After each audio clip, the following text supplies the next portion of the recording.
So guess who's back? It's your bearded brothers. Yeah, we're back. We're back again. My forehead's all wet because I just got out of the shower. I am, of course, if you do not know us, I am Optional Pants Matt. I am Deadpool sweatpants wearing Chris. And we are your bearded brothers. And so we're going to let everybody know right off the top, this isn't a standard podcast. We're doing a special today. We'll get back to the regulars next week. And oh boy, are we going to have a lot to talk about. And I imagine as the week goes on, more things will be between presented. NFL free agency and the trades that have been going on and the NHL trade deadline that happened. There's a lot to cover. So it's going to be a long episode next Tuesday. It's going to be a long episode next week. I'm thinking it's probably going to be a 2.5, 3 hour episode on just probably news. All right. But this week we are doing what we do every year, which is a special. We are going to redraft an old draft. And this year it's going to be the 2013 NFL draft, which is a year later than the one we just did last year. Because, you know, the season started in 2023, it's the 23-24 season, so we're going to do the 2013 redraft. Now, the rules are, we have to take the order as it comes. So any trades that were made, they're official. We can't go back and undo those. Yeah. And we have knowledge of what the players are going to become.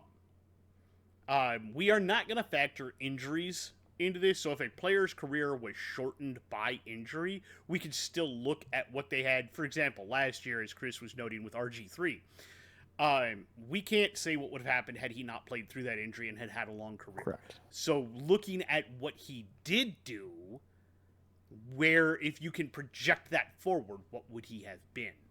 And that's kind of the way we're looking at it a little bit. These are not all Pro Bowlers, all pros. We do have some names on this list that are definitely not all pros. But we also have some names, pretty much every all-pro there is also on this list. And if for some reason somebody from this class has gotten into this, they haven't. There are no Hall of Famers on this list yet. Yeah, not yet. Yeah, it was only a decade ago. However, there is at least one presumptive Hall of Famer on this list. I would say probably two. Probably two. I would guess 1, 2, maybe even as many as 3. I could see, based on everything I've seen, I could see up to about 5 potentials. Yeah, but definitely 2 for sure. There's 2 for sure. There's at least 1, I think, on the offensive line, in my opinion, that should probably go in. There's probably 2 on the defense that I can think of that are very, very good. And there's at least a couple of wide receivers and stuff like that. Yeah. Now, Chris and I already did a coin flip, which I won, so I will be having the first overall pick. So let's go ahead and get this kicked off. Welcome back to the 2013 NFL Draft Round 1. Only Round 1. We're not going further. We're not going past Round 1. That would just take too long. We're not redrafting the whole thing. We're only redrafting Round 1. We're not doing 2, 3, 4, 5, 6, and 7. F that. Yep. So, Round 1. And so the first overall pick, Kansas City Chiefs, you are on the clock. Now, I didn't even bother to look at what the Chiefs needed at this point in time.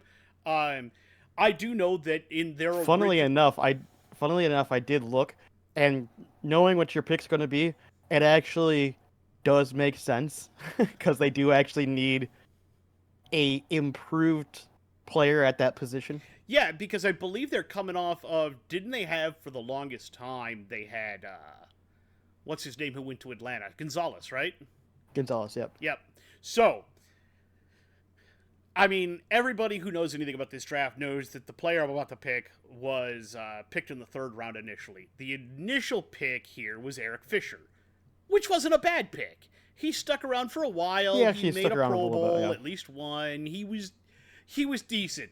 He wasn't as good as what everybody thought he should be. Yes. This draft was highlighted by some offensive tackles at the top of the draft, and there were two of them that everybody thought were going to be the franchise corner.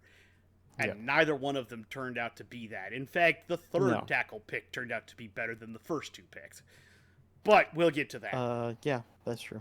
Yep. You can't say that's wrong. No, I had to look at the draft, but yes, you are correct.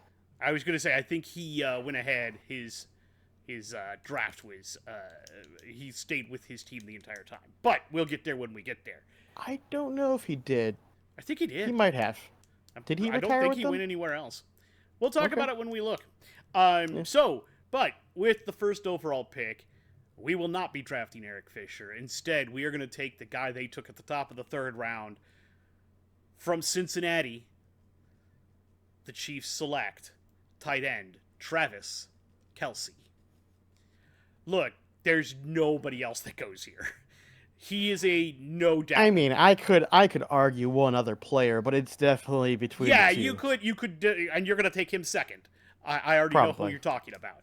There's probably, I don't know what you're talking about. There's only one other guy that would honestly go here, because they don't really need a running back. If I remember, don't they still have Jamal Charles at this point? I believe. I don't remember, but I can tell you for sure that they need wide receivers. Wide receivers and tight ends. They need people to catch the ball, and Travis Kelce does that with gusto. Just knowing what he's going to become, it's impossible not to pick him first overall. I know, tight end. Everybody's like, oh, how would you pick a tight end first overall? Look at what Travis Kelce is and tell me you don't take him first overall. The guy's a monster. Now, to be fair, it did take him a bit to get to that point, but... knowing what his future is, it's hard not to pick that. And especially once they got Pat Mahomes in there. Yeah. Yeah. Just somebody competent who can throw the ball. Yeah. It took them a little bit to get going. And once they started moving, it was on. Oh, yeah. So, sure. But yeah, Travis Kelce, first overall pick. And I don't think anybody should argue with that. Fair enough. Yeah, that makes sense to me. All right. Well, we're going on to pick 2, which is owned by the Jacksonville Jaguars. And originally, the Jacksonville Jaguars at number 2 picked, as we already mentioned, one of the tackles that was considered to be the next best thing in Luke Joeckel. And this one was significantly worse than even Eric Fisher. Eric Fisher was a lot better. Luke Joeckel stayed around until 2017 and did pretty much jack all. Huh? All right. I was hoping he'd get that. He just wasn't. He just wasn't it. As the plain and simple thing, he just wasn't it. He was an athletic-looking freak, and I can understand why you picked him. And he was fantastic at A&M in college, but it just didn't work in either Jacksonville or he just couldn't translate properly. Hard to say.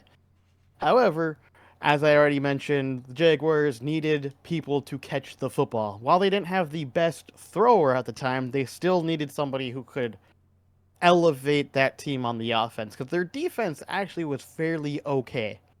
So, with the second overall pick, the Jacksonville Jaguars will pick up wide receiver DeAndre Hopkins. It just makes sense. There's not much more to say about it. We've seen what DeAndre Hopkins can do for many teams. I mean, look, when he was on the Texans, he elevated that team so high. When he was in Arizona, he did pretty good there. When he moved to the Titans, he's still doing good there. Even though people have questioned his age and wondered if he's taken a step back, he's still their top wide receiver. Like, it's hard to argue with the pedigree that DeAndre Hopkins brings to the table. All right, that's not bad. Now, you done? I am. All right, so that was your number 2 overall pick. Correct. And now, number 3, the Miami Dolphins. I have no idea where this is going to go from here, because are on the clock. Now, the Dolphins, at this point, they would draft, I believe they drafted a defensive end at this point. They did. They drafted Deion Jordan. And that wasn't it, guys. Deion Jordan as a defensive end did not turn out. And sadly enough, after going through the draft, there wasn't a lot of good DNs. Like there were some decent ones, but I wouldn't I say any found 3 that I would superstars. draft. Yeah, like I said, I didn't find any superstars, but I found some pretty good One that I ones. would consider to be close to superstar status. Depending on which one you name, I could possibly agree with you. I have a couple on my list, so 5th depending on which one overall. you put there. 50 I and don't a know if I half would. I 50 don't know if and I a would half agree with. sacks. I know, but over, a long career, Yeah, I he don't know did if I would not have a consider it long superstar. career is the biggest I problem. wouldn't. I wouldn't consider it a superstar, but he's definitely a star. Yeah, Don't get me wrong. he definitely played very well. Outside of that though, the Dolphins, I have them needing a wide receiver, an outside linebacker, a cornerback, and an offensive guard. Defensive end isn't even on my list. If you looked at their roster at this point, they already had, I believe they had Cameron Wake and oh god, what's his name? Olivier Vernon. They already had both of those guys. What the do you That's need fair. another defensive end for? No. That's fair. Bad. But wide receiver is something you do need. Um, as is outside linebacker and cornerback, and again, an offensive guard. So I got to thinking about it and I thought, what would make them better? And you know what? The weakest position they have is wide receiver. I believe. I got to look now because I want to say his name is Mike.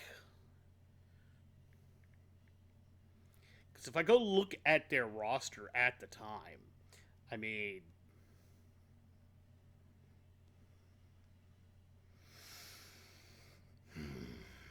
trying to remember the exact name of. I Yeah, know you're not Mike talking about Mike Wallace. Gesicki. Yeah, I was gonna say you're not talking about Mike Gesicki. No, So no. Gasecki. that was much later. Yeah, no. Mike Wallace and Charles Clay, the tight end, were the only 2 guys you could really throw to on there. Brian Hartline wasn't horrible, but he never was anything. Rashard Matthews, Marlon Moore, who? Dustin Keller was an okay tight end, but he never amounted to much in the overall swing of things in Miami. So, Right. there is another wide receiver that I think deserved to go first round, and he was taken much later, um, who has put up some spectacular numbers for a different team. And I think in Miami, with Ryan Tannehill, he'd have had a connection there. And because if you remember, young Tannehill was crap for a bit and then found his He stroke. was. If you He give him he this didn't. receiver, Like, honestly, he didn't. He took until he was almost into the Titans to be considered good. Like he was good towards the end of his time in yeah, Miami, but he was but I definitely think he considered becomes better when he was better on the Titans. quicker if you give him this receiver. That's possible. And I Which believe one are you he's giving him? from Cal. Oh, okay. I think I know which one you're picking. Ooh, I was hoping hold he'd on. stick around a little longer. I'm not gonna lie to you. Yep, nope. Miami definitely needs a receiver. And I'm going to take out of California Keenan Allen. Yeah. I was hoping he'd stick around a little longer, but I can understand why he isn't going to. I mean, you can't really say much. The dude has only caught for 10,000 yards and 59 touchdowns in his career. That is true. So, Yeah, I figured he'd. I mean, it's really hard to say that this would be a bad pick, all things considered, for the Miami Dolphins. Yeah. No, it's a good pickup for sure. Alrighty. Good pickup for sure. All right, so number 4 belongs to the Philadelphia Eagles. And man, I looked at their roster and went, well, this is interesting. They have Nick Foles as their QB. Now, granted, that wasn't the only reason. This was just an interesting team because on paper I was like, wait a minute. This team's actually pretty decent. How the hell are they here? And I assume they moved up in the draft to get here. I don't know for sure, but I think they did because their record was too good here. Point of Or is order, it from I a do previous believe their trade? starter at this point was Michael Vick. It was, but he had issues apparently because he didn't primarily play. It was, according to what I read, was primarily Nick Foles playing this season. I don't know if that was an injury. I don't know if there was a suspension that happened. I don't No, know I believe he either one. did get injured. Okay. But anyways, the team was pretty good, so I don't know if they got this from a previous trade. I don't know if this was they moved up in the draft. I don't know, because their record I think was pretty decent actually here. But funnily enough, when I was looking at their team, I realized one thing. I think Philadelphia did need a tackle because what? Their 2012 record to give them the 2013 pick they got was 4-12. Oh, I must have been looking at a different. That I would must have been explain looking at it. I might be thinking of a different team because I know there was like one or two teams that had like better records on my list than where they should have been placed. Yeah. But regardless, but on paper the team looked pretty decent. They had okay pieces. They weren't like stellar, but I do agree that they needed offensive linemen, specifically tackles, did look like a need on their list. And frankly, I'm not changing this pick. I actually agree with Philly. They're picking Lane Johnson. It honestly just makes a lot of sense. They really did need a tackle, and Lane Johnson is clearly the best one here. And he's still playing. Don't get me wrong, there's other... Yeah, he's still playing, and don't get me wrong, there are still other good tackles actually in this draft, but Lane Johnson was definitely one of the better ones. I personally think he is the best tackle, in my opinion. Yeah. The only other guy that comes close just got released. That's fair. You know exactly who I'm talking about. Yeah. I think there was two others in this draft, though, that are pretty good still, though. Yeah, the one that got released, and then there's one that I think is underrated that you don't hear about, and then yeah, there's another one that I believe got released just recently as well. I think both of the other two that I would really think of, and then one underrated guy. But yeah, no, I don't disagree with that pick. I think Lane Johnson is a great pick. He was a fantastic tackle. It's hard to say that that's not, a corner piece. A very obvious corner piece for your franchise. So, exactly. Moving along, we have the Detroit Lions in at number 5. And their initial pick was a guy out of BYU named Ezekiel Ansah. And that, overall, not a bad pick. I have the Lions needing a defensive end, a running back, a cornerback, an offensive tackle, and an offensive guard. They needed a lot of things still. And I had to think, what would be the most helpful to them right now? Because there are a couple of ways I can go here. And I sat down and I thought about it. And I thought, I think if they could have to do that over again, they'd still like Ansah. But I think if they looked at their running back room, which was like Joik Bell and who at this point, they kept missing on running backs. And I think if they could do it all over again, there is a running back that they would draft. Knowing what we know now, there is indeed one running back that they should don't draft. You steal my fucking pick. Don't you steal my next pick, I swear to God. So, the Detroit Lions will draft out of Michigan State running back Le'Veon Bell. Okay. It was on my list, but not the one that I was looking at specifically. But that's fair. There's a couple of running backs that could go first round. There was actually a couple good here. And I hope you don't steal the one that I want to give to somebody later on, because there is a running back that I love that went really late that I think if you put him to a specific team in the first round makes me laugh. Fair enough. But yeah, look, Le'Veon Bell had a miraculous career not a long time, but for a mediocre for about 3-4 years. 4 or 5 years, I think. And then he did the holdout thing, and then he went to the Jets and stunk, and then he went to the Cardinals and stunk worse. Yeah. And then retired. Yeah. Yeah. But But man, those first couple years on the Steelers was Woo! amazing. like that dude could run and catch and everything else, and you've got Matt Stafford in there who could throw the Yep. ball to him. You've also got Megatron, so now you get to use him as a decoy. You can do Yep. all kinds of things. You open up a play action pass option. I think that Le'Veon Bell to the Lions just makes so much sense. It does. It does. I get it. I get it. Number 6, we do have the Cleveland Browns. And man, I looked at this list of players and went, damn, they need just about everything except for maybe wide receivers. That's more or less what Cleveland had a problem with. Yep. Because they actually had wide receivers that could catch the ball. But man, they didn't really have a great QB to throw him the ball, and everything else was kind of crap.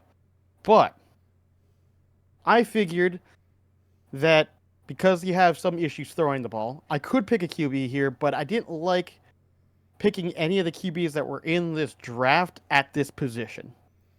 I think any QB here would be too high, in my opinion. Now, that isn't to say that I don't think that there are maybe 1 or 2 QBs that you could pick in the first round, but they would be later picks more than likely. So I did something different here. I looked at their running back room, and I saw, who do we got here? Chris Ogunbonyoya, which, not great, not bad, right? And then Edwin Baker. And I decided, you know what? We can probably improve that running back room and give him something really dangerous Did he that will help. play that year? Which one? Willis McGahee. I don't think he played that year. Because he's on the roster. Let me see here. He did play, but he only played in 12 games and had 377 yards, and he was kind of at the end of his career. So, Yep. So I decided we could improve that running back room and give them something truly special, because I think there is a running back that went really late and proved that he should have been much higher up than he deserved. I was going to take him much later. I didn't think that you were going to take him now. I could have picked something else here, but I think this actually makes sense for the Browns because they need somebody to help ease the pain of the wide receivers and give a more solid running game to this Browns team to help the QB. So I'm picking Latavius Murray for the Browns. The Tay Train. And man, he had a really solid career. Oh, he really did. Will he be able to do that with the Browns? I don't know. I legitimately don't know. But I think with how good he was, I think he would bring a new dynamic to this team to help propel them in the better direction than what they picked. Because at this point, they picked a linebacker in Barkevious Mingo? Barkevious Mingo. Not a horrible pick. Not a first-round pick. Well, he could be a first-round pick, but not there. Like, end of the first round. Not there. Maybe. End first round, early second, he actually did have more likely. a serious amount of tackles. And he was a decent... See, they drafted him as an end, and he was a crappy end. Once they moved him to outside linebacker, he got a lot better. I was going to say, their linebacker room was okay at this point. Now, I can understand putting him more in an end position originally, because they did need help at end. But their linebacking crew at this point wasn't horrible. Yeah, I mean, Jabal Sheard, you had DeQuell Jackson. So I just think running back makes more sense at this pick. Oh, you are not wrong, and I agree with you. I'm mad because I was going to give him to a team much later on where I thought he would fit, and it would have been funny because I feel like he would have fit their mentality. But there are still running backs available, and if they are there, I will probably take one of them. There's at least 2 more running backs that I have in the first, for sure. I have 3. Okay, I have at minimum 2, maybe 3 if I need to go that far, but I have for sure 2. I have 3 that I could potentially choose from. Anyway, next on the list, and on the clock now, at the 7th overall pick, Arizona Cardinals. They originally took Jonathan Cooper at offensive guard. Oh boy. Now, the thing is, they don't have a bad team.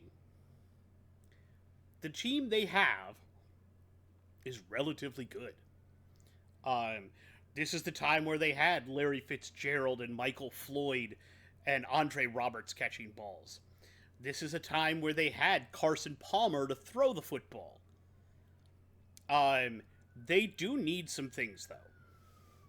So, the Cardinals need a center, a running back, a tight end, a wide receiver, and any kind of a safety. And luckily for me, there is a guy here. I could go running back. It is a need. But I think the bigger need is protecting Carson Palmer and giving him time to get the ball out to the Fitz. So, there is a player who went much later in the first round, and I'm going to piss some fans of a certain franchise off here. But out of Wisconsin, the Arizona Cardinals selected number 7 center Travis Frederick. Okay. And honestly, Not the pick I expected, but fair. I mean, if you think about it, now you've got a center, you've got the focal point of your O-line nailed down for the next decade. Yeah, no, I get it. He was Like I said, not the pick I exactly expected, but it's not a bad pick. I'm not disagreeing with the pick. yeah. Just not what I. There's a lot of other things I could Not what I have done expected. I'll put it this way: he's the only center I even had on my list as He's being the only a first center rounder. I have on mine as well, and that's why he went So- where he went. And that's also why I didn't even put him on any of my teams because I was like, I know for sure Matt's gonna throw him in someone's team. But yeah, I was like, I'm not even gonna bother with it because I know that you're gonna take him before I even have a team that needs him. Yeah, and I did. I didn't have a team that needed him until position 16 and later. So it's like, he's gonna be gone by then for sure. Yeah, the next one I had that needed him is position 15. So Yeah, he would have been so- gone by then anyway. Exactly. So I wasn't surprised. Put All it right. that way. But yeah, definitely going to take Travis Frederick there. I'm going to secure my offensive line for the next decade by having him be the guy to call things out and help start forming that wall. Sorry, Cowboys fans, you're going to miss out on that. True. I don't feel bad about it. Anyways, at number 8, we have the St. Louis Rams because they haven't moved yet. And looking at their team, I was a little bit surprised to see them pick a wide receiver here. But then I looked at their roster and went, no, I can understand why they picked a wide receiver here because their 2 wide receivers at this point was Chris Givens and Lance Kendricks. Not bad wide receivers, but certainly not stars. They needed a number 1 or a really good number 2 who could fake being a number 1 for a bit. And neither one of these guys was going to be it. Yo. So I looked at what I had left, and obviously don't have it DeAndre Hopkins. That sucks. And I was going to pick him Keenan Allen until you took him, so he's unfortunately off the board. So that leaves me a couple still left on the table. And I'm going to pick the one that I think actually does make sense because early on in his career, he was definitely a solid 2 potential crouching on 1. I'm sure I know who you're talking about. And while he's still playing, he's more of a 2-3 now, more likely a 3. But early on, he was really, really quite good. And it just makes sense. The Rams will draft Robert Woods Out of the University their- of Southern California. Yep, as their new potential number 1 wide receiver. I cannot say that is a bad pick. You had a couple of other directions to go, but I did. But Robert Woods is fine. But their defense was pretty dang good at this point, and I could have gone more for the offensive line. They definitely could have used some talent there. Heck, even a running back could have been done here because they didn't have a great running back either, but they definitely needed a wide receiver to catch the ball. But yeah, so Robert Woods to the Rams makes sense. They Makes need a sense wide to me. receiver. I'm not mad They at could it. have done a couple. They could have gone like a couple other directions, but I figure that there's a chance that he might not be here later, because I actually do have the Rams again at 30. But I was like, there's no way that those guys are going to last that far down. So I went ahead, picked Robert Woods, made it easy, and now they have a new wide receiver, and frankly, better than Tavon Austin. Not that Tavon Austin was bad, just not as good as Robert Woods. All right. So, at number 9, we have the New York Jets on the clock. And I looked at this, and their initial pick here was a cornerback, D. Milner out of Alabama. That wasn't it, guys. Milner definitely did not live up to any hype at all. But cornerback is one of the many things that you did need. Because I have them needing a cornerback, a wide receiver, a running back, a defensive end, and all else fails a quarterback. But they still had the Sanchez at this point. And so I got to thinking, what do I do here? What do I do? What do I do? What do I do? I think I'm going to stick with corner. And I'm going to stretch way down the list for a guy who didn't even get drafted. But the way he has played since deserves to be. And I don't think too many people would argue with me about that. So, out of the University of Central Florida, the New York Jets will take A.J. Bouye, quarterback. The dude's been amazing most of his career. He's played all over the place. He had 75 pass deflections and 366 tackles. I don't have an interception rate here for him. 14 picks over his career, which that is still a number one corner right there. He got out. He's done. He hasn't played since 2021. But for when he did play, everybody knew A.J. Bouye was the man. Right. And yeah, so that's where the Jets are going to go. They are going to show up their defense, and they're going to grab Bouye. That's fair. I got nothing wrong with that. So at number 10 on the clock is Tennessee Titans. And they ended up originally picking Chance Warmack, a guard. Not a bad pickup, per se. They definitely, while looking at their roster, though, need offensive line. They don't need just guards. They need really offensive linemen. Just in general. So instead of going for a guard, I decided we'd look at a different position that there's a lot more talent at right now. Tackles. There's still a lot of good tackles on the board. There are. And I decided that I would pick whatever one is, I believe, the best one still on the board at this position. And it's a toss-up in my opinion, but I think there are two, in my opinion, that are definitely really good in this, that are very close together here. So I'm just going to pick the first one that comes to mind, and I'm going to go ahead and pick, let me see here.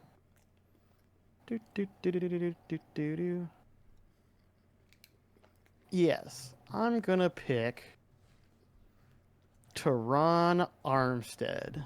Really? Out of Ark Pine Bluff. Yeah. Went to the Cowboys originally, I believe. No, he went originally to New Orleans. Oh, okay. Either way, I knew he was good. He was definitely on my list. Because actually, like, a pick before that was the Cowboys, and they picked Terrence Williams, that pick. Yeah, Teron Armstead. Now, granted, there is, like I said, there's one or two others that you could have put here, in my opinion, that would have been just as good. But I think Armstead is just a little bit, I don't want to say better, because that's not quite the word I'm looking for here. but I think he fits into the Titans pretty nicely. Put it that I way. also think he's a little sturdier than the other one I would put there, who's had Yes. some injury issues throughout his career. And I'm also thinking too, worst case scenario, you could flip him to a guard and he'd still be successful if you really want a guard.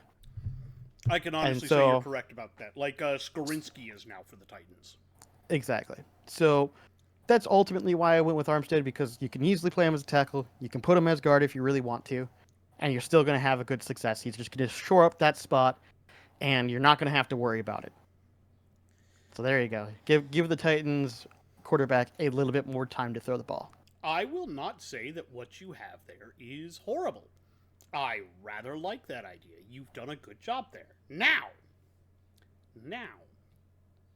number 11, the San Diego Chargers have entered the chat.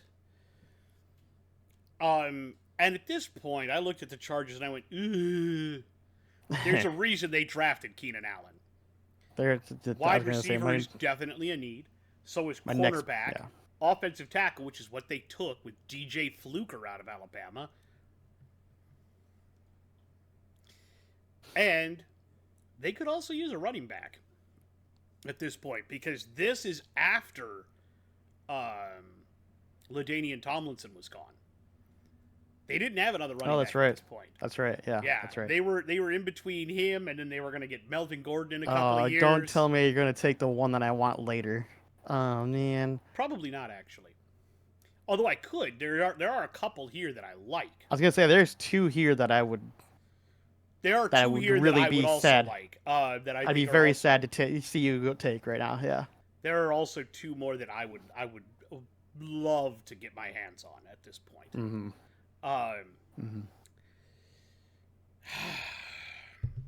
So I have to really make decisions at this point, because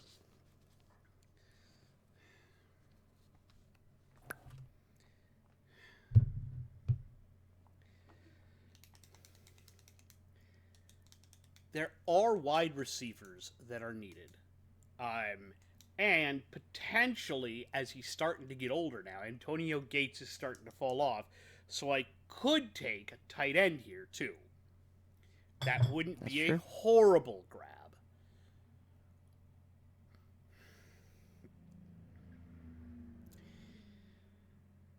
However,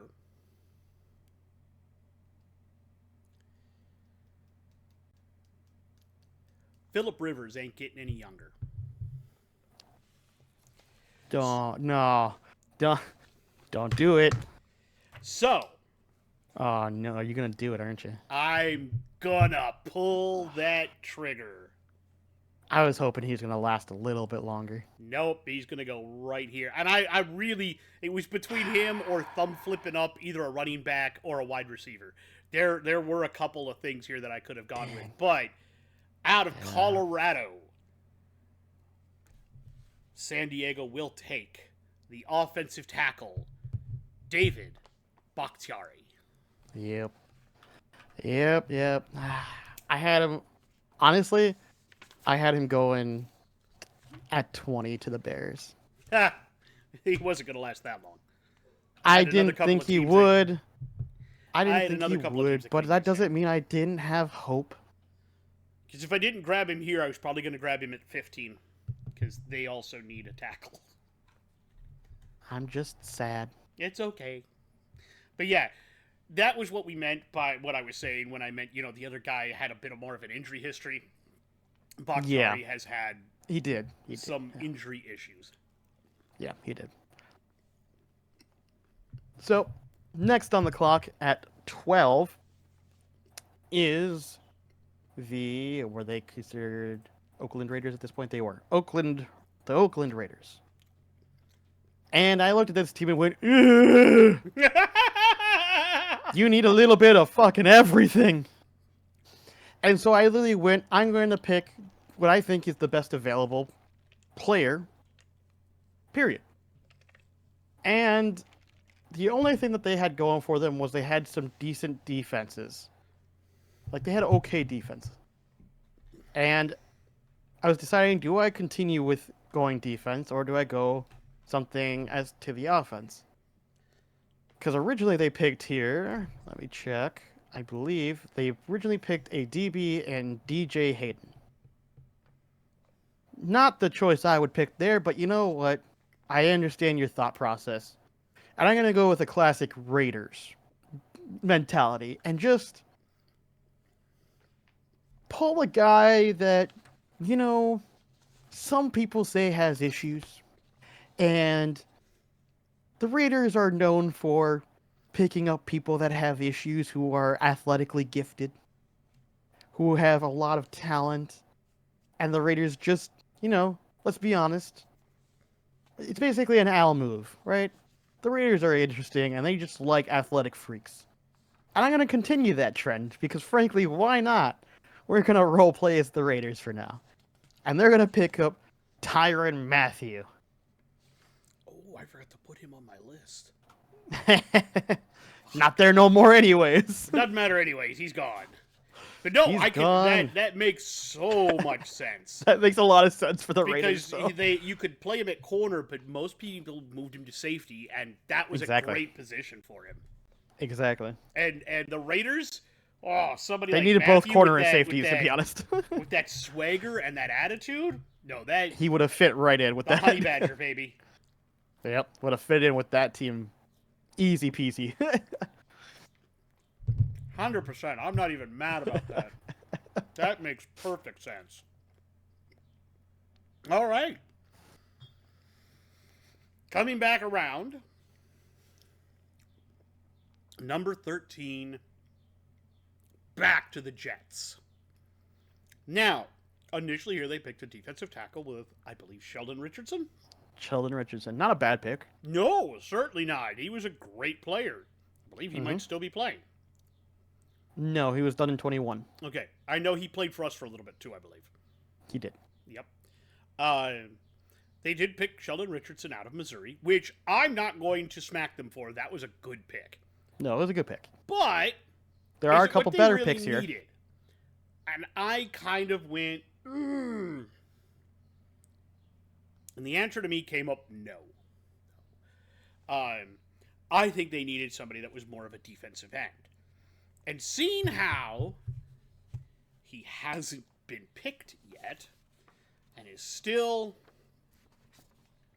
sitting on the board, considering the defense that the Jets had at this point in time and the way they played, this player, I think, fits them like a glove.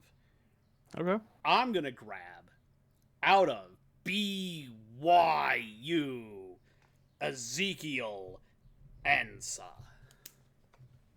That's fair. I could have gone, there are a couple of running backs that are there, but potentially one of them might still be there in the second round when they pick. And, right. We'll see if that happens or not. But the guy that I want to give them, I just don't think that you would draft at 13. He makes sense for how they play. Right. I get it. Makes sense. Does make sense. All right. On to 14, which belongs to the Carolina Panthers. And originally here, I looked at the team and went, oh, this is the Cam Newton Carolina Panthers. That's interesting. And they originally picked a DT, Star Lutulele? Lutulele. Yeah. Not a bad pick. Not a great pick. Put it that way. He was expected to be much better than what he was, by the way. He was. And when I looked at this team, I looked at their offense and went, okay, I could fit some stuff on their offense, give Cam a little bit more of a wide receiver. However, I did agree on the fact that I do think defense is the way to go right now, because that is where they are hurting the most.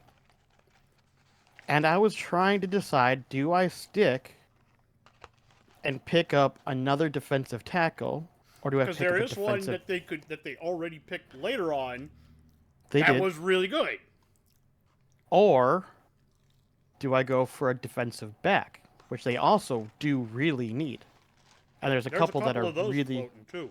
There's a couple of those that are floating around that are really quite good, actually. Mm-hmm. So I kind of was thinking about it for a bit, and I think I think I will go with a defensive back. One that I think is really good to pick up here, and but which one do I want to do? Because there's a couple that are really good here. You do have some. Only one, well, two defensive backs have come off. One cornerback and one pseudo safety.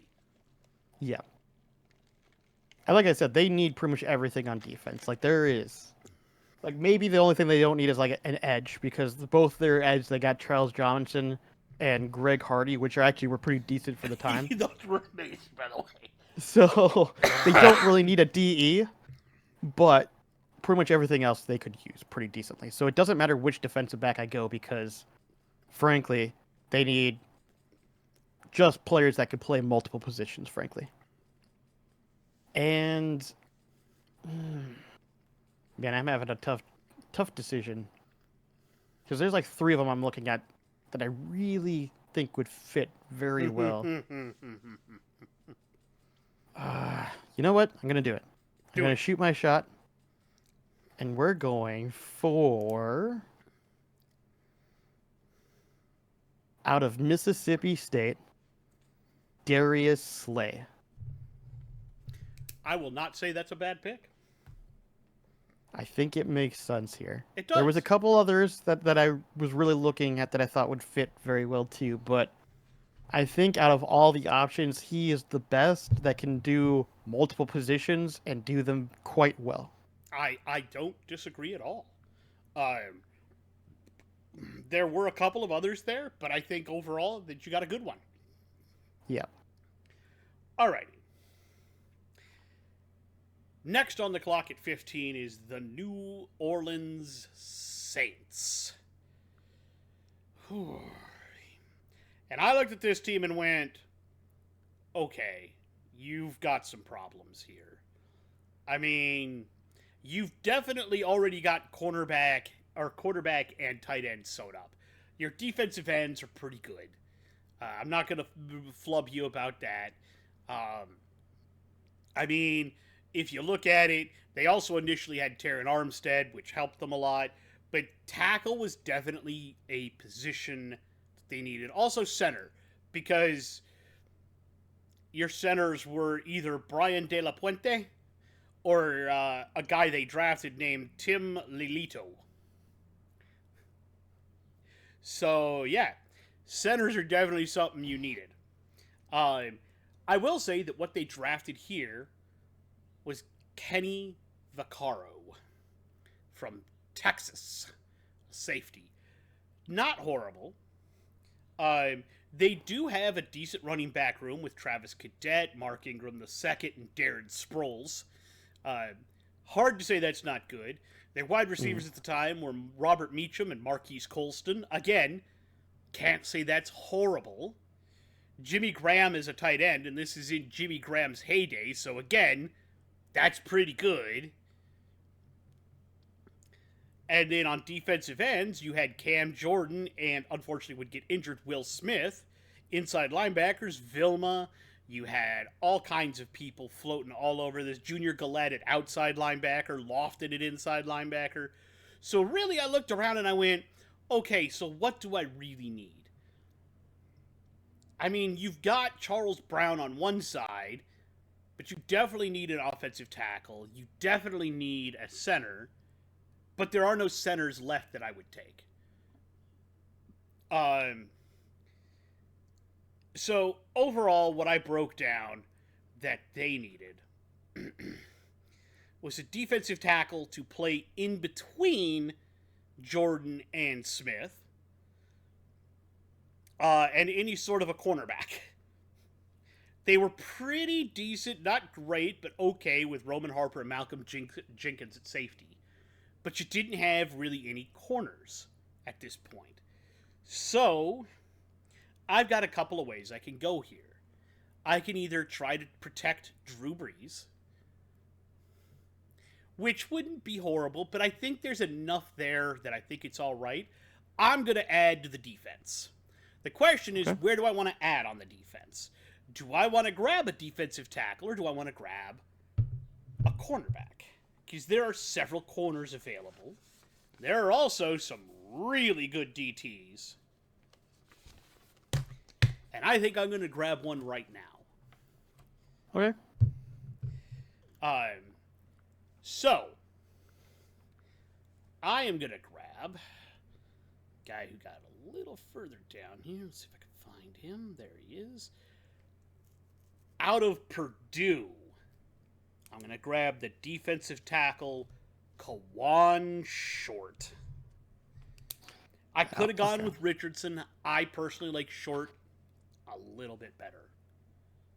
He didn't have quite as long a career, but I think he played very well for a very long time. And if you pair him up with Will Smith on one end of him and what's his name on the other side of him, I think suddenly you've got that line is just nasty.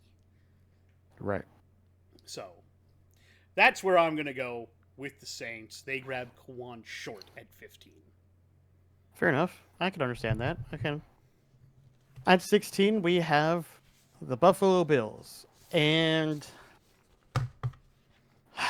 I'm pretty much stuck in my pick because they need a quarterback. There's no question. You look at their roster, and their only other quarterback on their roster that wasn't a rookie was, what's his name? Hold on.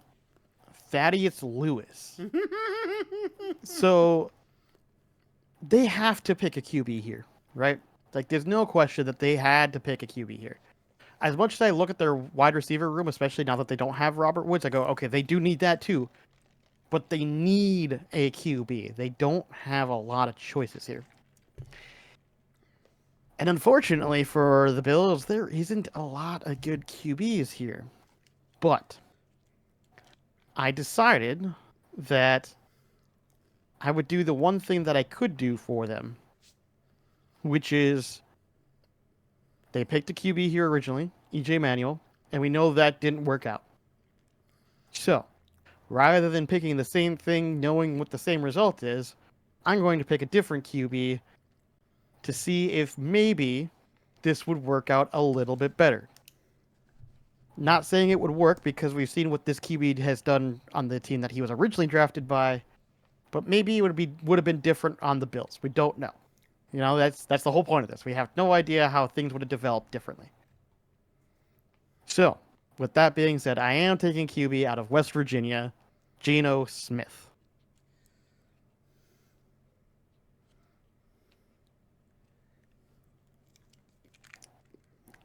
I honestly don't know if it'll work. Obviously, he had a tough time when he was drafted originally by the Jets. But as we know, the Jets are the Jets. And they weren't very good at the time. They weren't very good at the time. The Bills, frankly, weren't very good at this time either. But maybe they had a better training development. We don't know. Obviously, G. Emmanuel didn't work out. So you could argue that, well, Geno's not going to work either. But they're different QBs. We have no idea. It's very possible Geno could have had a better success at Buffalo than EJ Manuel did. To be honest, let's talk about the fact that Geno hung around the league for all these years and now is having success. So if nothing else, that tells me that mentally he's tougher than EJ was. Yes. Yes. He would have stuck around longer. Now, does that mean he would have the success here like he is at the current Seahawks? Probably not. But I think he would have overall has a better chance at having success, if that makes sense. It does. So, there you go. Hopefully you have the QB that works out. If he doesn't, eventually you guys do get the QB you want eventually in the future. Let's hope. All right. At number 17, we have the Pittsburgh Steelers. And I looked at this team and I went, wow, this is already a pretty good goddamn team. I don't really know what they need. I looked at it and I said, oh, wait, they need two things. So initially here,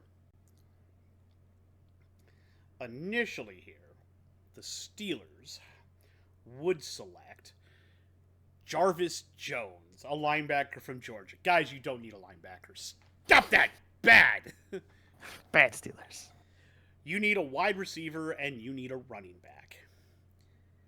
Well, those are kind of taken up, but there is a running back who was good at the beginning of his career for a couple of years, but he had issues. I was going to initially give this team Latavius Murray because I thought the Tay train running in Pittsburgh would be hilarious. There was something about that made me smile, just the way that he played versus the way Pittsburgh likes to play, that I went, that's a good match. But there was another guy here that I thought, you know what? If he went there and he had some people around him to keep him straight, somebody to keep some sense in his damn head, maybe he doesn't wind up with the problems that he winds up with, which were mostly related to his weight. So, right here, out of Alabama, the Pittsburgh Steelers will select the running back, Eddie Lacy. Okay. Which, if you think about it, that north-south smash-mouth style fits the Pittsburgh offense to a T. They love that kind of thing. And I think if he stuck around, I was going to give him back to the Packers if he was still there. But I think him sitting there, that smash mouth style, I think he'd ingratiate himself very well to the Pittsburgh fans with that no nonsense north south running style. They love that kind of thing. Let him run over people. Do. I think he'd be a big hit in Pittsburgh. I agree. All right. Your turn. So, with that being said, we move on to the 49ers at 18. They originally chose Eric Reed, a defensive back out of LSU. Safety. Not a bad pick, but no, certainly not. Looking at their roster, I went, okay, this is a pretty good roster overall for the most part. Their offense was pretty good. They did have an unfortunate QB, but I'm not going to pick a new QB for him because as much as I don't like the QB that they had, he certainly was better than anybody else I could pick here. For those who didn't know, the QB they had at this point was Colin Kaepernick. And to be fair, he wasn't a bad QB for the 49ers. He wasn't great. Let's not overblow him. But he was certainly better than a lot of other QBs that, frankly, I could pick here. So, I'm not going to pick a QB. They had good wide receivers. They had good offense in general. So, I'm going to agree with them that they do need somebody on the defense, probably a defensive back. And I thought about it for a bit, and I went, you know what? We're going to do something fun. We're going to do the one thing that does make sense. We're going to get another high sack rating defensive back, just like what they were looking for, but better. And out of Rutgers, they're going to take Logan Ryan. I cannot say that's bad. He was on my list. He was on my list. Yep. And I think he matches up for the exact thing they were looking for. Somebody who can play couple different positions, but frankly is really good at pass rushing. Mm-hmm. So there you go. Mm-hmm. Mm-hmm.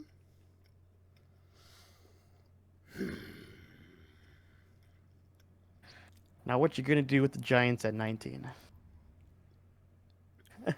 Okay. So obviously we have the Giants here. I believe at this point they are done with their Super Bowl runs. And are on the slow slide to anonymity and hopelessness. For the most part, yeah. So I looked at this team and I went, okay, what do they really need? I mean, if I look at their wide receiver room, they had Victor Cruz, Hakeem Nicks, Reuben Randall, and I went, oh, that's not bad. Their quarterback is obviously Eli. And I was like, he's not super Eli anymore, but he's still serviceable. Yep. And then I looked at their running back room and went, Andre Brown, Peyton Hillis, and Brandon Jacobs. And I went, yeah. That ain't very good. I looked at their offensive line and I went, okay, they got some talent here. David Deal, David Boss, Brandon Mosley. Initially, they would take Justin Pugh here. And that wasn't a horrible pick. He was a serviceable tackle. I looked at their defense and I went, that's not horrible. Kiwanuka, Linval Joseph, JPP, Justin Tuck. Okay, that's useful. I looked at their D-backs. Prince Amakamura, McBride, Mundy, Roll, Terrell Thomas. I was like, okay, that's not horrible. Linebackers, John Beeson. You had Keith Rivers, Spencer Pasinger. And I was like, okay, their defense is pretty set. The two biggest needs they have are tackle and running back. And I sat down and thought about it, and I thought, which one of these positions has someone at it that works? And you know what? If he had fallen this far, I do believe that the Giants would have snagged him. So, out of Central Michigan University, the New York Giants will select offensive tackle Eric Fisher. Okay. He wasn't a stellar tackle, but he was very serviceable for a very long time. He played quite well for a number of years. Not number one overall pick, but down here now, you can say, okay, that's not a bad pick. You're not wasting a first overall pick on him. You're giving yourself, like, the 19th pick. And that, you know what? That feels right. Fair enough. At 20, we have the Chicago Bears. And originally, they picked up guard Kyle Long. Certainly not a bad pick. Certainly not a bad pick. I looked at their roster with, okay, this is a decent Bears team. But I also noticed that they did pick up a right tackle, later in the draft. And I went, that's an interesting choice. And decided that if he was still somehow here, I was, in fact, going to pick up a particular tackle out of Syracuse who would have originally gotten drafted by the Giants, but didn't get drafted by the Giants. It is, in fact, Justin Pugh. I cannot say that that is wrong. I do have one more offensive tackle on my list, by the way. I think I do. I think there is one more on my list. There is one more to me that I went, okay, serviceable. I'm going to make sure that he's the one I'm thinking of. Because there was only one other offensive tackle that had, I think, more than 100 games played. Yeah. Yeah. I don't know if I have him on my list as any players needing him, but I remember. I don't really have anybody needing him, but potentially if everything else is gone, I wouldn't say that it would be a bad grab for someone. Right. Right. Okay. But yeah. Right. So go ahead. All right. So, number 21 overall, the Cincinnati Bengals. Now, these aren't the Bengals that we have now, but they still were not a bad team by any stretch of the imagination. At this point, in real life, they would draft Tyler Eifert. He was a tight end out of Notre Dame, if memory serves. I believe so. This was the Andy Dalton, A.J. Green, Marvin Jones, Mohamed Sanu Bengals. The ones where they had Ray Malualaga at middle linebacker and Vontaze Burfict, who couldn't stop hurting people at outside linebacker. True. Please don't come hurt me, Mr. Perfect. I didn't mean that in any way mean. He totally meant it. Go beat him up. They also weren't horrible at cornerback. They had Adam Jones, Trey Kirkpatrick, Terrence Newman at corners. They had George Iloka up at safety. Free safety was a bit of a crapshoot at this point, but, we can work around that when you're so good everywhere else. Now, they did have Carlos Dunlap, and Michael Johnson at defensive end, along with Damata Pecco in the middle. They also had, unfortunately, as he was injured, Geno Atkins in the middle. Also, Robert Geethers out at end. So none of those were bad. Also, Leon Hall would get injured, but he was also a corner. So overall, I looked at that and I went, okay, your defense is stout. I don't think anybody wants to deal with that. Obviously, Andy Dalton, you're good. AJ Green, Marvin Jones, Mohamed Sanu, you're good. Jermaine Gresham was your best tight end. Now, there are a couple of tight ends that I could do here, but there is a different need. Because you have 2 running backs on your roster, and they are Ben Jarvis Green Ellis and Cedric Pierman. That's not going to do it, guys. You're going to take the one that I want. Probably. So Okay. I thought maybe we should grab a running back for them. And it just so happens there was a running back who was undrafted. Okay. That's fair. Oh, were you not going to take the other one? Were you going to take the other one? No. I was going to take the other one originally, yeah. Okay. Well, I'll take this one. Out of University of California, I will take the running back, CJ Anderson, who I think had, for an undrafted player, he had a number of good years playing in Denver. I think this way he gets a much better situation coming at him in Bengals land. That's totally fair. That's totally understandable. Alrighty. Your turn. So, with the 22 pick, we have the Atlanta Falcons. And they originally here picked a DB in Desmond Trufant. Not a bad pick at all. Not at all. However, I looked at their roster and went, there is one other need that they could pick here. And it does happen to be running back. Because they really are hurting here. But I thought, you know what would be really interesting? If we do the thing that we know is eventually going to happen.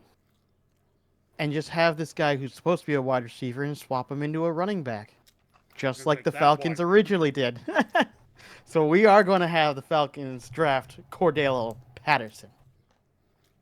Originally drafted and used as a wide receiver by the Vikings. Yes. And frankly, I think he plays a lot better as a running back who can catch, not a wide receiver who can run. I thought maybe you were also looking at the other running back I consider that could go.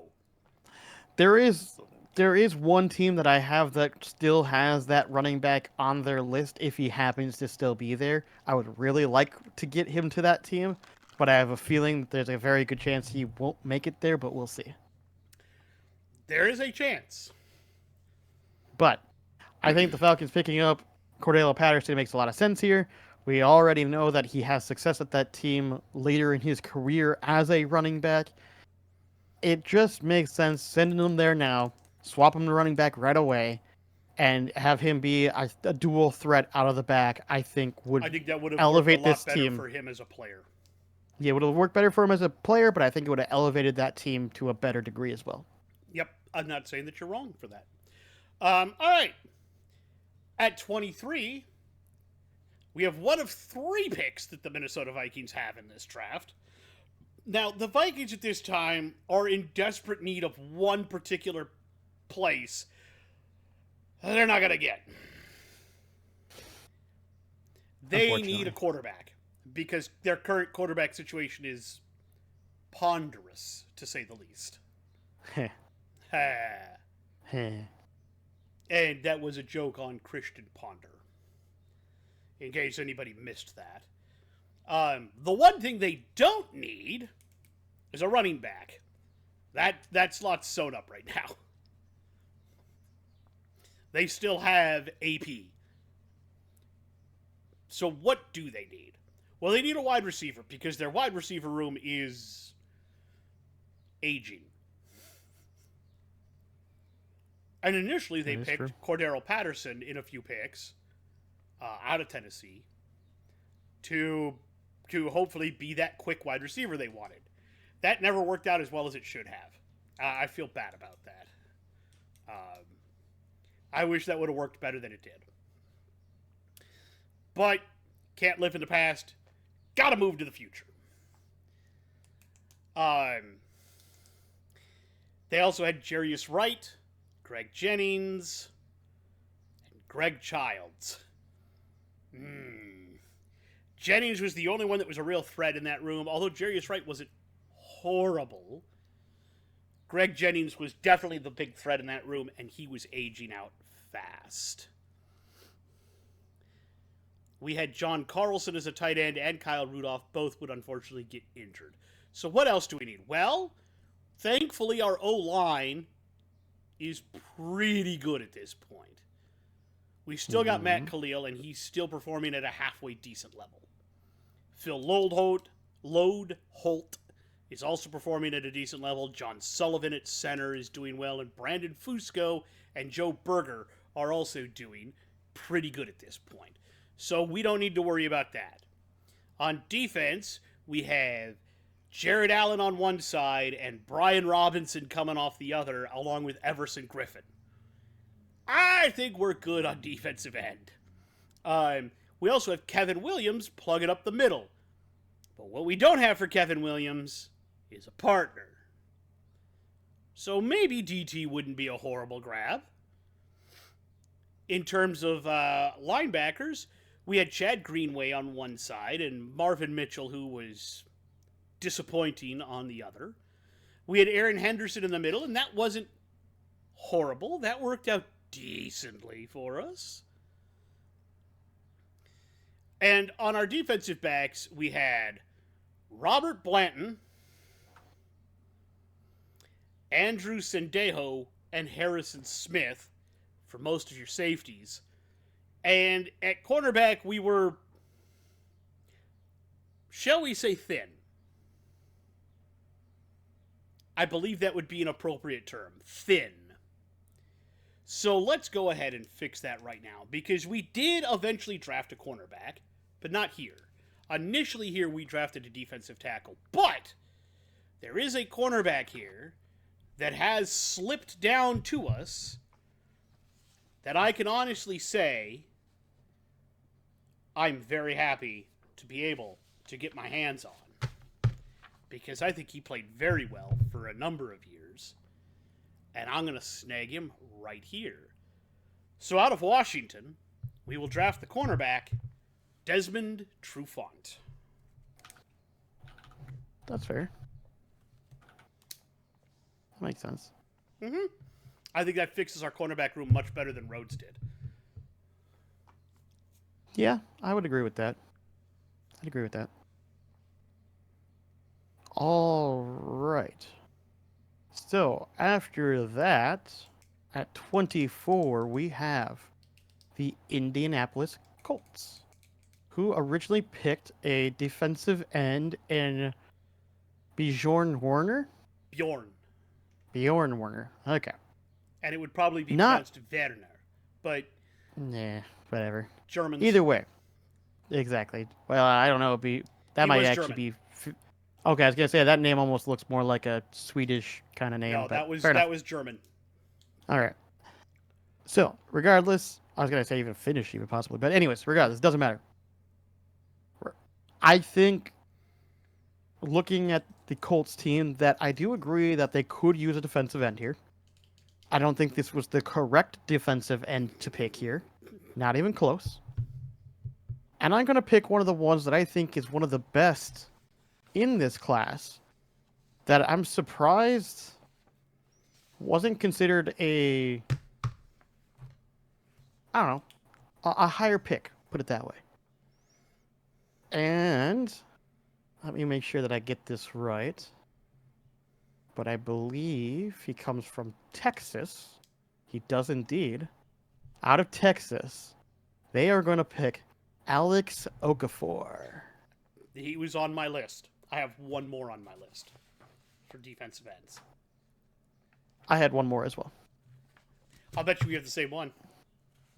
It's very possible. Does he happen to come out of Michigan State? I'd have to look. I don't even remember where I got him at right now. Probably. Are his initials 'Cause one- WG? Yep, WG. All right, then we have the same one. Yep. All right. So No, I that's think a it just good makes a pick. lot of sense because they really needed somebody who was going to be a pass rusher, and Alex Okafor ended up, by the time his career was done, 31 and a half sacks is ridiculous. I mean, it's not the 50 sacks that you would get out of somebody like Ansa, but it's still No, but he it's played still a much really good. longer period than Ansa did. Exactly. And if we're comparing him to what Bjorn did with only 6.5 sacks and was out by 2015, like, it's no question that Alex Okafor was just Yeah, better. you get him. Yeah, 100%. I'm not mad. All right. So at 25, we have the Minnesota Vikings again. Woo! And they would pick here initially Xavier Rhodes from Florida State, a cornerback. Well, we've already Which we secured already the cleared up. cornerback. We've already taken Yep. care of that. So I don't need that anymore. Now, as I mentioned earlier, DT was something that they could have used. So, let's take care of that defensive tackle position, shall we? And there's a Alright. couple of guys that we can go with. And now I have to figure out which one I like the best. There is a couple that are still sitting here pretty good. There's a couple that are really good. Okay. In the end, there is one guy that to me stands out head and shoulders above everybody else. And it's the man who has 500 tackles and 33 and a half sacks in his career from defensive tackle. And I think putting him next to Kevin Williams is amazing. And he would also come play for us later in his career anyway. Let's just go ahead and circumvent that and get him now.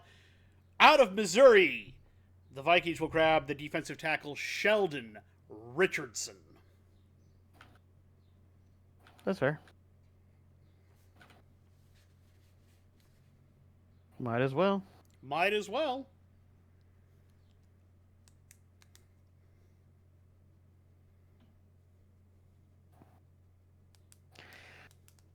Okay. Okay. So, knock it off, bird. I have bird in face. Next up, we have at 26 the Green Bay Packers. And frankly, I don't want to talk about them, but here we are. Now, there's one thing that I will say. They picked a DE here. Did they need a DE? Yes. They did do like their edges were frankly not great. But there was one other thing that they did need here as well, which is a running back. And I figured, you know what? Originally I was going to pick Eddie Lacy here if he was still here. Fortunately, he's already gone. So I'll pick the last running back that I think is even worth talking about for the first round. And frankly, I think he's still quite good. I'm going to make sure that I get his college correct here. If you're thinking of the one I think you're thinking of, it's North Carolina. Well, I gotta find him first. Where are you, sir? Sir? Sir? I need you to stand up and say here. It is not the one that you're thinking of, Ooh. but I still think he's still a very good running back. He actually comes from Harvard. His name is Kyle Juszczyk. Point of order, he was not a running back, he's a fullback. I know, but they have him labeled as a running back, I know, and but and his name he's is still Juszczyk. and regardless, still very good. Oh yeah, I'm not And mad. and I think for a year or two could easily play a hard nose, exactly Eddie Lacy style, north south running back. I'm just gonna run through the line and get 5-6 yards, and I'm gonna do it over and over again, and you're not gonna stop me from doing it. I can see that. That makes a lot of sense to me. I'm not mad at that. I'm just pointing out that he Yes, technically is a fullback. I know, I know, but I think he will slot into a team like this pretty easily. Like I said, I think they could easily swap him to being a more running back player, It's and possible. I think, and at least for like I said, the first at least a year or two with his age, right? Like he's easily still very young. He can still do a lot. I think for the first year or two until they can get another running back, he fits in quite easily there. Yeah, I'm not going to. I will not say that you are incorrect for that. Um, but yeah, I think he could be quite good. And I am not going to be mad at you for grabbing him. I wish, for the life of me, that I could find where this other person is because I know he's on here. I just don't know where anymore.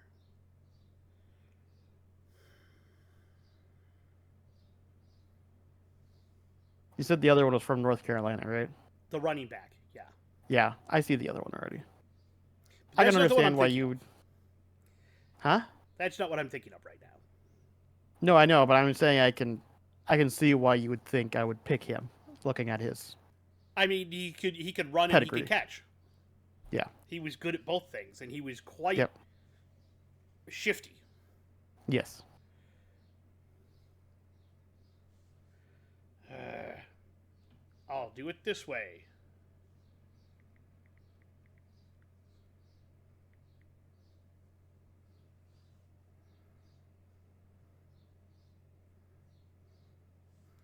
Alrighty.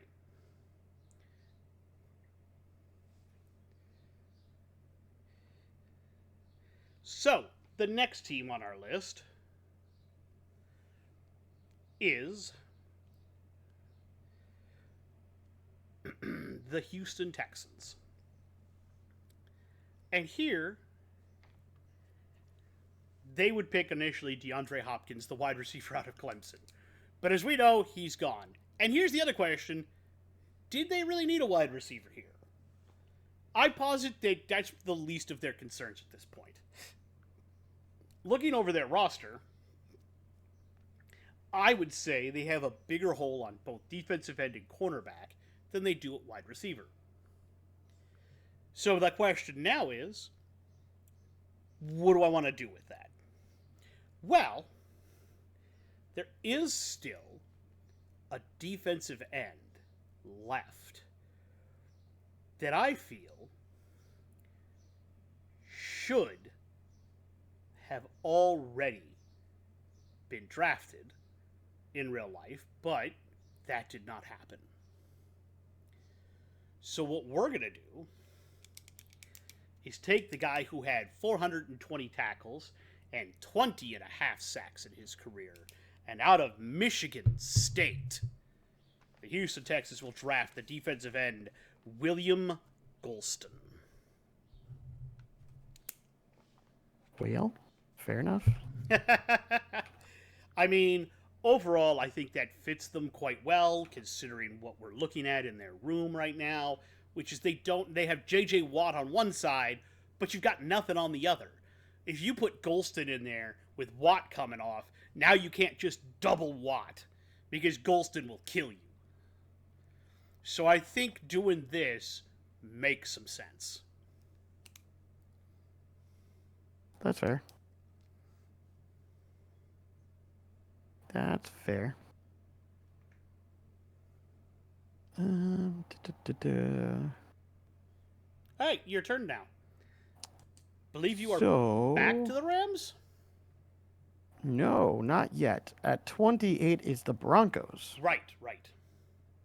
They originally picked a defensive tackle, Sylvester Williams. Not their best pickup.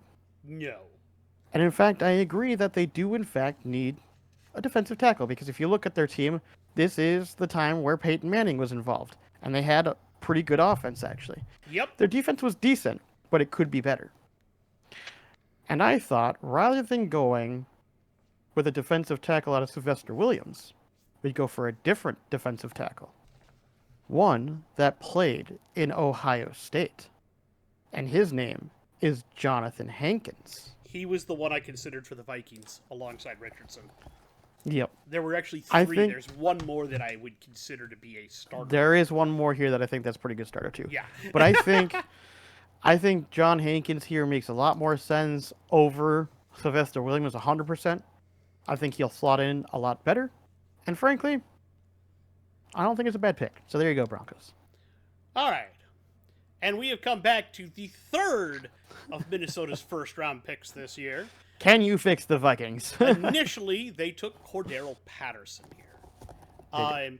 And so now I have to decide, because really they need either an outside linebacker or a wide receiver. What do I want to do more? And you know what?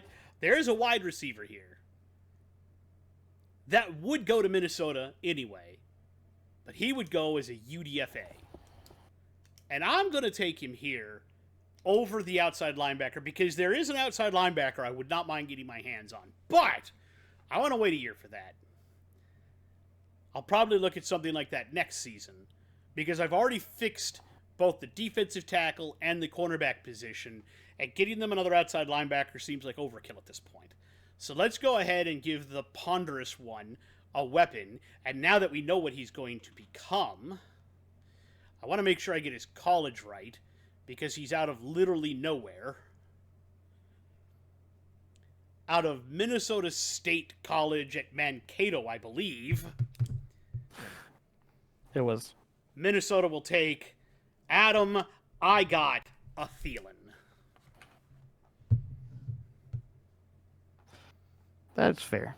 And I mean, knowing what he becomes, it does take him a few years to blossom into that, but if we know what he's going to be and what he is, I think they would use him a lot earlier. That's possible, yeah. It's definitely possible. And I think it's a good pick. It makes sense. All right. So at 30, we are now back to the St. Louis Rams. And originally here they pick a linebacker, Alec Ogletree. Not a bad pick. That's actually a really good pick.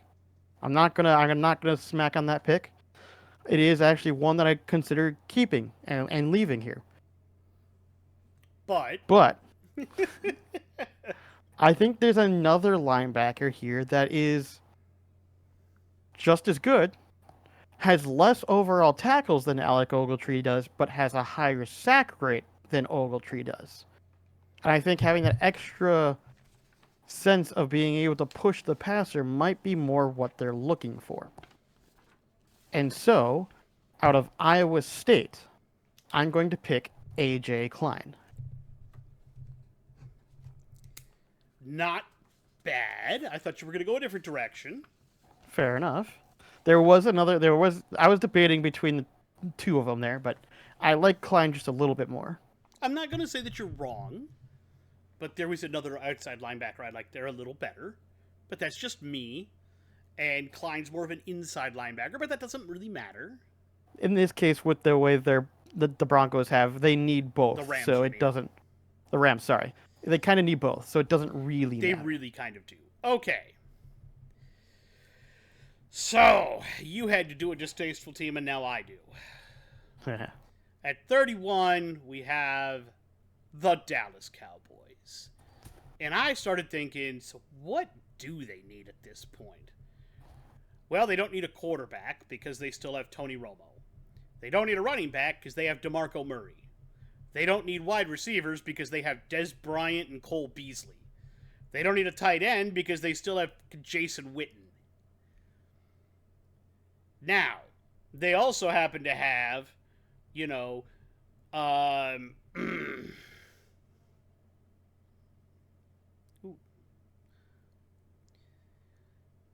they had a few other things, but this is also where they would get Travis Frederick normally. But I already took him because I know what he's going to become.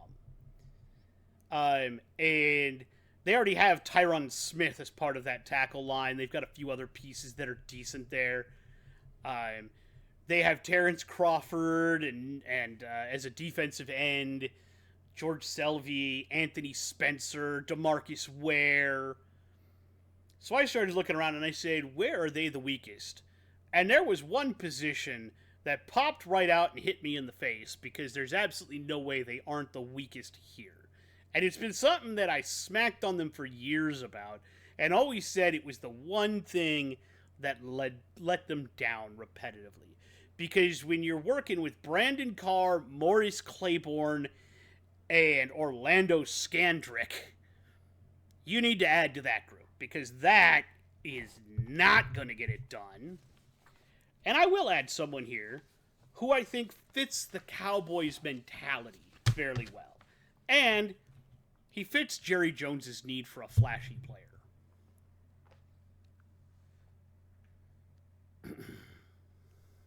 And looking at him, he had 92 passes defended, but he only had 13 picks. But he also had 457 tackles. So overall, he fits what the Cowboys really need. So, the Cowboys will select from Florida State, Xavier Rhodes Closed, cornerback. Fair enough, I guess. There was one other corner that I was looking at, and I was like, no, I'm going to go with Rhodes. I've just never been super high on Rhodes, but I get it. I mean, if you look at his stats overall, I think he was really good. Yeah, I just never was super high on him, but I get it. By the way, regardless, if you hadn't already taken fucking Logan Ryan, I'd have taken him here.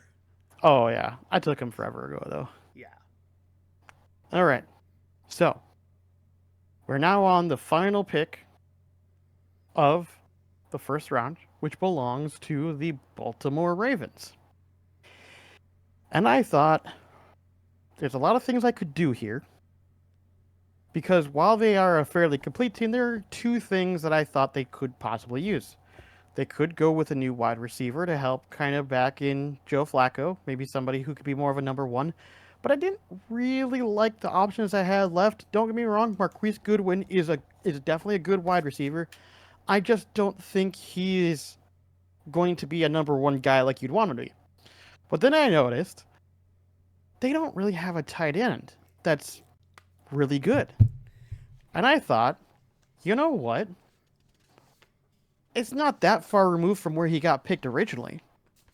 And rather than Philadelphia getting a really good tight end, let's let the Ravens get an early good tight end before they get their Mark Andrews.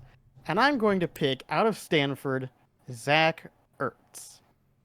I cannot say that's wrong. I think there's a different tight end I'd have gone with, but that's just me. I wanted to go with Zach due to the fact that he is more of a pass-catching tight end. I mean, he's got 7,000 yards and 46 touchdowns. I mean, he's good at the short yardage. There were two other tight ends that are really good at catching passes, in my opinion. One of them is Tyler Eifert. And the other one was undrafted, and his name is Jack Doyle. I get it. I just like Zach Ertz a little bit more. I'm not going to say that you're wrong. And you can like him a little bit more. But so, let's look at our lists and see if we had some players, because there were some notable undrafted people on our lists that could potentially have gone here. I did have EJ Manuel as one of the QBs. I just couldn't do it. You'd have to sit him. I think he's a second or third round pick. Yeah. Running backs, Gio Bernard. Yep, Giovanni Bernard. Yep. Wide receivers, I had Kenny Stills was on my list as well. Tight ends, obviously Eifert, Jordan Reed, and Jack Doyle. I don't know if you had those or not. They weren't.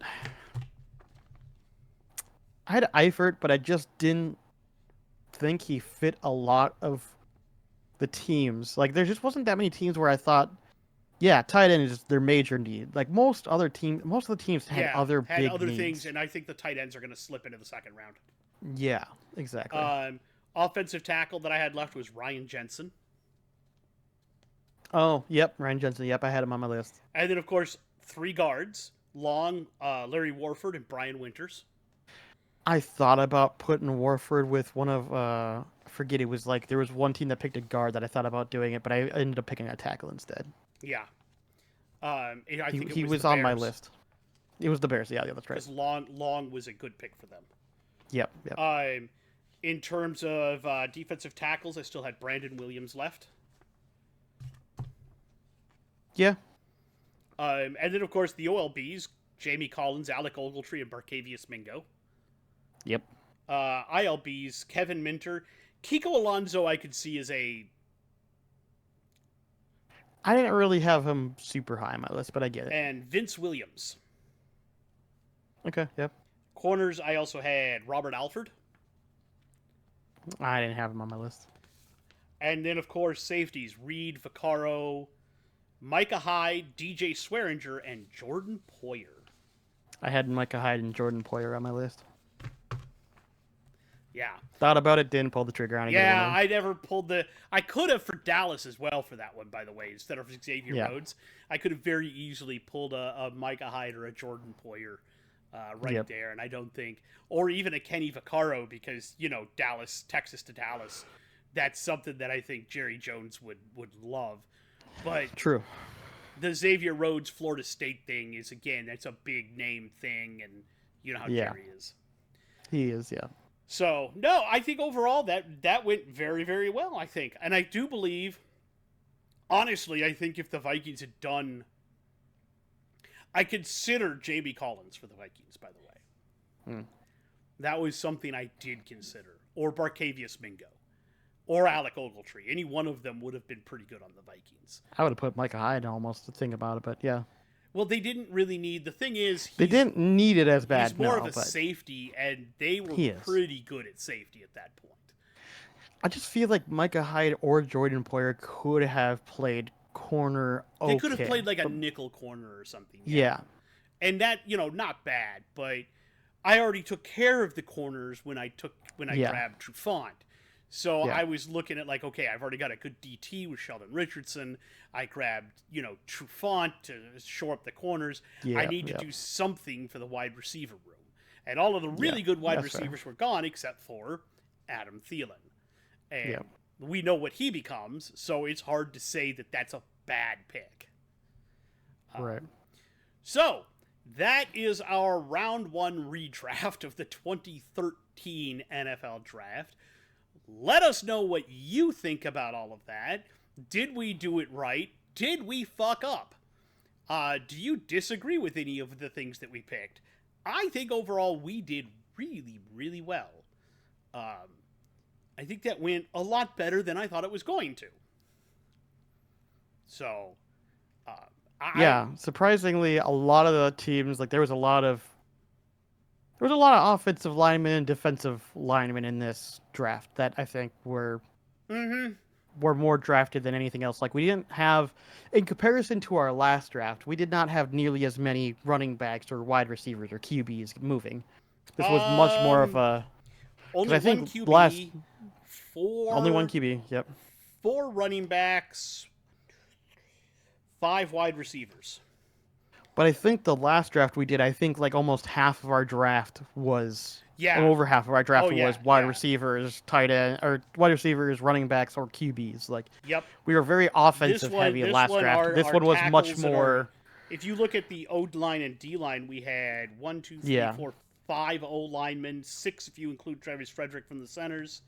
Yep. 1, 2, 3, 4, 5, 6 D-linemen that went. Yep. Yeah.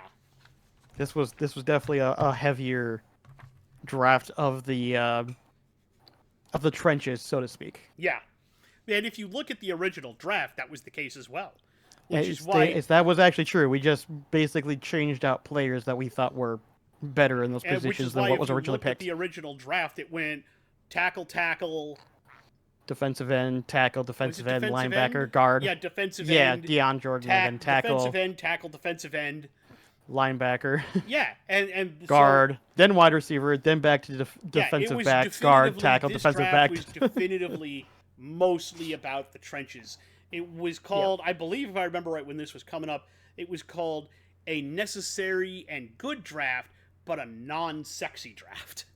Yeah, Because there I was wasn't gonna a say big that's name the one wide thing. receiver or quarterback that people were like, that's the guy. Not like, this year where we've got 3 potential picks for quarterback, and you've got Marvin Harrison Jr. and all of that. Which is funny because DeAndre Hopkins definitely, now you're looking back at it, should have been that guy as a wide receiver, but wasn't for some reason. Oh yeah. But he's the only one that I look at and go, yeah, he was the wide receiver in that draft. But nothing else was like.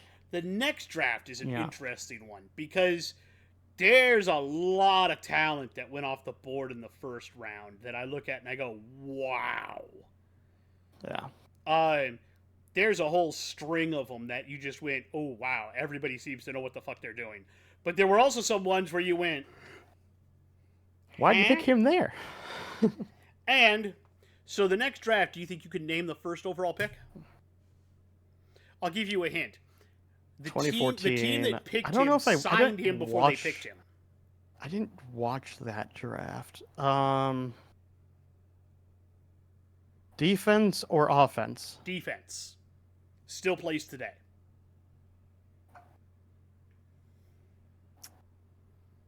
Was he a line? Was he more on the line or was he more on the back end? These days, he's a linebacker. Back in the day, he was on the line. And there were questions whether it should be him or another guy should be the first overall pick. Did he or does he play in the AFC? He did. He was drafted by a team in the AFC. I'm guessing he was drafted by the Browns then. Nope. He the wasn't. Browns had the 8th pick. Okay. Oh, was this the one? Is this the year that the Texans really sucked and they had the first overall pick? Yes, it is. So then I think it would have been. Was that Clowney? That was Clowney. Good job. Jadeveon Clowney. And there were questions whether it should be him or Khalil Mack. Oh, Khalil Mack, that's right. This is the draft with Clowney, Mack, Jake Matthews, Mike Evans. Oh, Mike Evans, I see it now, yep. Barr. I just clicked over to look at it. Barr, oh my gosh. OBJ, Aaron Donald, BJ Mosley, Brandon Cooks. Shazier, yeah. Clinton Dix, Steve Ford, Jason Verrett, Jimmy Ward, Teddy. Oh, this was the Teddy Bridgewater one. This is the Teddy Bridgewater draft. And then there's that Derek Carr, DeMarcus Lewis, Calvin Noy, Devontae Adams. He wasn't even drafted in the first round, was he? Nope. Jeez. He was a second round. Oh yeah, he was the second round, mid-second round. Wow. Jimmy G. Jarvis Landry, Allen Robinson. Yeah. Gosh. Yeah. Jerick McKinnon, there he is. That was fun. Yeah, I like Jerick McKinnon. Oh, Logan Thomas, that was hilarious. Wow. Honestly, going down the board, there isn't that many people who... Honestly, the first 3 rounds really did play out almost properly, actually. Would you believe that Shaquille Barrett was undrafted? I wouldn't be shocked by that, actually. But legitimately, looking down the draft board, honestly, like... only a couple people really slipped. Most people that should have gone in the first 3 rounds did. Here's another one for you that should make you laugh. Malcolm Butler. Undrafted. Interesting. Okay, that one does shock me a little bit. But yeah. Wow. So this is a very This is gonna be interesting. one of those ones when we redraft next year, and it's gonna be like almost identical. Like not necessarily with the picks identical, but like the first 3 round players are gonna be mostly what fills in our board in comparison into the past, Oh, where sometimes we're dipping absolutely. into five, six, And or you seven. look Because at really, it, they're and like I'm already like I said, looking at only it a because couple they people. Like took. Shelby Harris slipped down to the 7th, but like, and Terrence Mitchell. But that's pretty much it.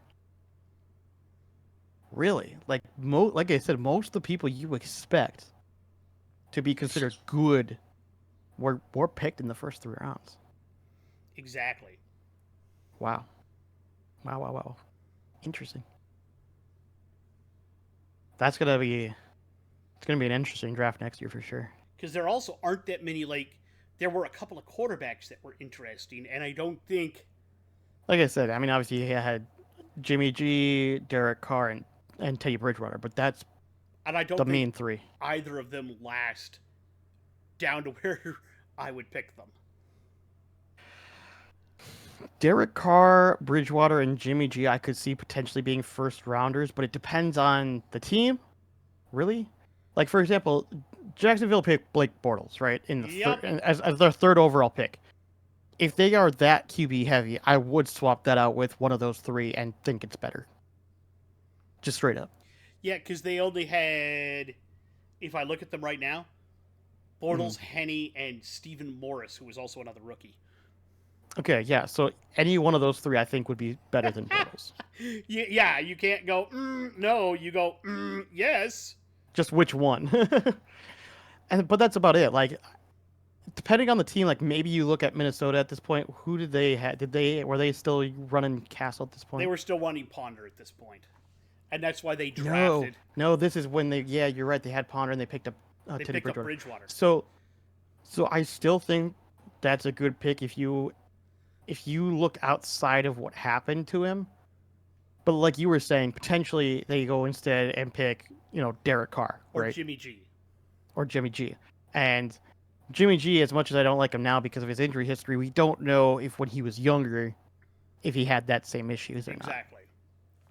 So like I said, I think you could easily put 2 or 3 QBs in here. It just depends on the team. Mm-hmm. Like for example, oh my God, that's right. Cleveland picked Johnny Manziel. Yep. Oh, this is the Manziel draft. Yep. So no, I think three. I think definitely 3 QBs are going in the first for sure. Um, because Cleveland is not taking Manziel if I have them. Oh, yeah, no. They're they're definitely picking one of the other guys. If he So makes it that far down. yeah, that's true. That's true. If any of those 3 make it that far down, if they don't, then well, obviously nothing to worry about. But yeah, so I think 3 QBs, just like it does show here, because it does have 3 QBs going in the first round. It's just not these 3 should be going in the first round, except for maybe Teddy Bridgewater. Teddy Bridgewater, I think you could argue is a first rounder, definitely towards the late end, which is exactly where he did get picked up, so it makes sense. But the other 2 are definitely not first rounders. They have so many other needs, too. Yeah, exactly. Like, gosh, what else does? Who was Cleveland running before? Oh, they had Brian Hoyer. And in fact, he Okay, would run most of that season. he did. Hoyer's not bad, actually. So frankly, I probably would. Oh my God, I probably would look at maybe like a just about anything on the defense because holy shit, their defense is awful.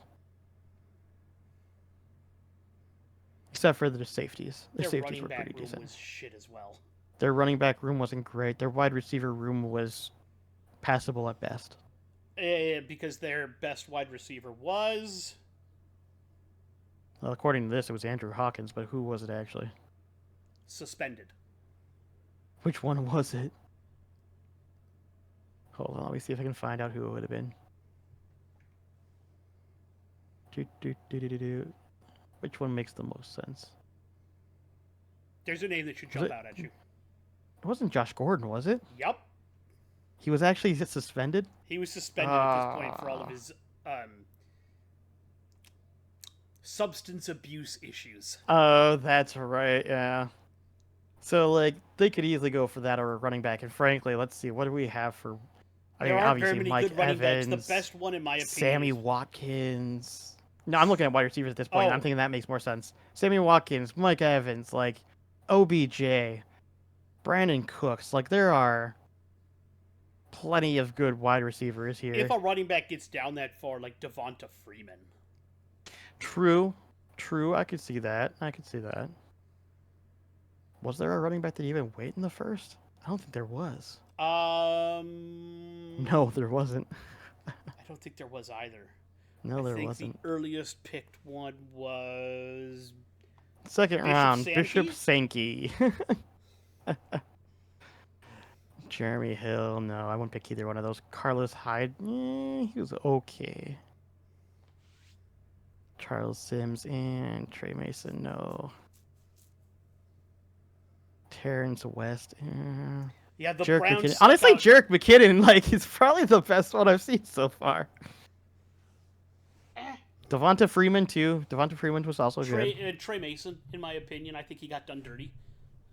True. That's fair. I understand But that. yeah, this is the draft where the Browns struck out twice because they also picked Justin Gilbert. I saw that, yeah.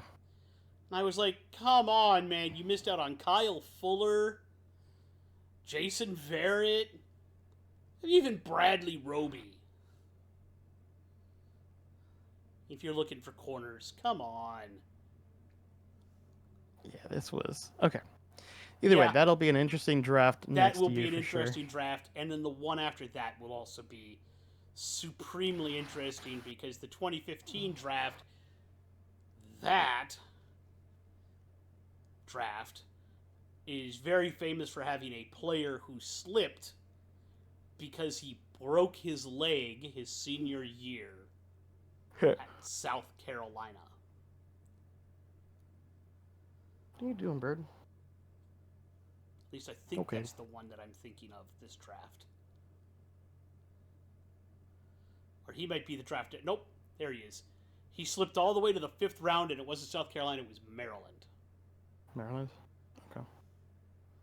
He was drafted by the Vikings, though. Of course he was. Can you dig that? I mean... Yeah. I could. 2015 was the Stephon Diggs draft. Yeah. No, I was going to say I could, but I just wish he wasn't temper tantrum Diggs at that point. Well, he wasn't as a rookie, at the very least. No, not as a rookie, but he definitely started getting full of himself. And now, I mean, apparently with the Bills, he's much more even keel. So I don't know what got stuck up his butt when he was with the Vikings, but anyway, we will let everybody go there. That has been fun for us. We did enjoy this, and we hope to see you all as we will be back next week with a recap of free agency to this point and a recap of the NHL trade deadline, which was also pretty bonkers. And we will talk to you all then. I will be back. I will have an NHL top 10 power rankings. And I think we'll have some fun. In the meantime, we would tell everybody out there that whatever you decide to put your mind to, I hope you can accomplish and achieve that. And we'll tell you all, have a nice day out there. Have a good week. Stay bearded.